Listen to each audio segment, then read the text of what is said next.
آپ کو یہ دھوکہ، یہ فراڈ کرنے کی ضرورت پیش نہ آتی، جس کی وجہ سے آج آپ بیٹھے بڑی کرسیوں پہ ہیں، وزارت عظمیٰ، وزارت اعلیٰ، وزارت داخلہ، وزارت خارجہ، وزارت خزانہ، لیکن چہرے آپ کے لٹکے ہوئے، چہروں پہ مایوسی ہے،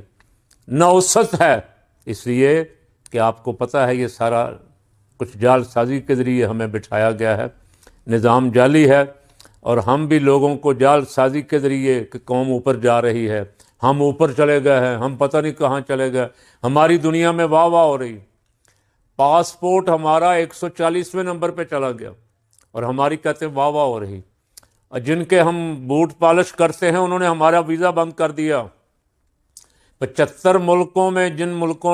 ملکوں کے ویزے بند کیے ان میں ہمارا نام بھی ہے، اور جس مودی کو وہ روز چھیڑ چھاڑ کرتا تھا، چھیڑ چھاڑ نہیں، بلیک میل کرنے کے لیے پاکستان کی واہ واہ کرتا تھا، اس مودی کے ملک کا ویزا بند نہیں ہوا، اس کے ساتھ تجارتی معاہدے، ہمارا ویزا بھی بند، ہم پھر اسی تنخواہ پہ حاضر ہیں۔ تو یہ ملک جو نیچے جا رہا ہے یہ اس جال سازی کی وجہ سے جا رہا ہے۔ ہم مسلمان ہیں، ہم اگر جعلی کام کریں گے اللہ رب العالمین راضی نہیں ہوگا، جب رب راضی نہیں ہوگا تو ہمارے کام صحیح کیسے چلیں گے، ہمارے کام درست کیسے ہوں گے، ہماری معیشت کیسے چلے گی، ہماری تجارت کیسے چلے گی۔ یہی میں نے عرض کیا تھا جمعہ والے دن بھی، شب برات کو بھی، کہ ڈرو اس سے،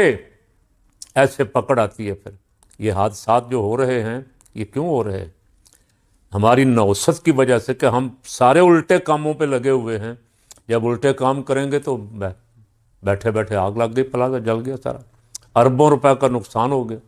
دہشت گرد آ گیا، دہشت گردوں نے 12 شہروں پہ قبضہ کر لیا، ایسے ہی کوئی دہشت گرد آ گیا، انہوں نے مسجد میں آ کے دھماکہ کر دیا، اور واقعات ابھی رات میں پڑھ رہا تھا، کوئی بنوں میں کسی SHO کی گاڑی پہ فائرنگ ہوئی۔ تو یہ سارا کچھ یہ نوست ہے، نوست نافرمانیوں کی نوست ہے، کاش سمجھ آ جائے۔ تو میں عرض تو یہ کر رہا تھا کہ لبیک والے اندر ہو گئے ہیں، تم سارے اندر تو نہیں ہو گئے، اور سارے علماء، مفتی، واعظ، پیر، سب جو باہر ہو، حق کے لیے نکلو یار۔ اللہ تعالیٰ آپ کو ہمت عطا فرمائے۔ ایسے اکیلے اکیلے اپنے اپنے گھر بیٹھے آپ بھی واز کرتے ہیں، میں بھی واز کر لیتا ہوں، آپ کو کوئی فتویٰ دے دیتا ہے، کوئی بول لیتا ہے، کوئی لکھ لیتا ہے، تو اس سے کام چلے گا نہیں، اسے روکنا پڑے گا، برائی کو طاقت سے روکنا پڑے گا، اور نیکی کی، جب تک نیکی کی راہ پہ نہیں آئیں گے۔ ہم نے جو ملک بنایا تھا لا الہ الا اللہ محمد الرسول اللہ کے نعرے پہ بنایا تھا، اس نعرے پہ بننے والے ملک میں حسنات نظر آنی چاہیے، نیکیاں ہوتی چاروں طرف، نیکیوں کے لیے ٹائم دیا جاتا کوئی،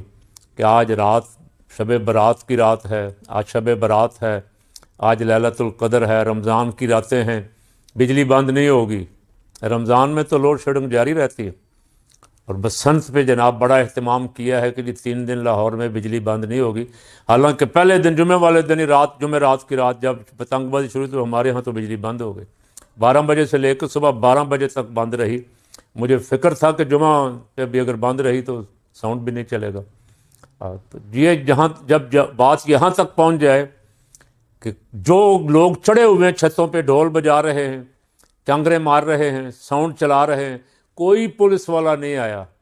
کہ بھائی اب ساتھ والے گھر والے ڈسٹرب ہو رہے ہیں، محلے والے ڈسٹرب ہو رہے ہیں، ان کو روکا جائے۔ ہاں،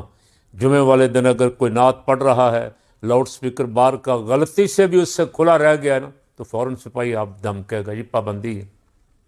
تو جس ملک میں یہ نظام ہو، اللہ اور اس کا رسول کا نام لینے پہ پابندی ہو، اور ڈھول بجانے اور پتنگ بازی پہ بو کٹا کے گانے اونچی اونچی آواز میں گانے پہ کوئی پابندی نہ ہو، تو پھر یہ ایسے واقعات جو ہم دیکھ رہے ہیں، میرا دل بھی نہیں کرتا ان کو دہرانے کو، پھر یہی ہوں گے، پھر آگے تو نہیں جائیں گے۔ اللہ تعالیٰ ہمیں واپس آنے کی، جو ہم نے وعدے کیے تھے ملک بناتے ہوئے، ان کی طرف آنے کی توفیق عطا فرمائے، سیدھے رستے پہ آنے کی توفیق عطا فرمائے، اور جو اقتدار کے نشے میں، کرسیوں کے نشے میں بھٹک گئے ہیں، یا جن کو تکبر نے بے راہ رو کر دیا ہے، ان کو بھی اللہ ہدایت دے، وہ واپس آ جائیں۔ ہم مسلمان ہیں، ہم حضور کے امتی ہیں، تو ان کی زندگیاں پڑھ کے دیکھ لیں حضور کے امتیوں کی، کیسی پاکیزہ زندگیاں تھیں، تقوی پرہیزگاری تھی۔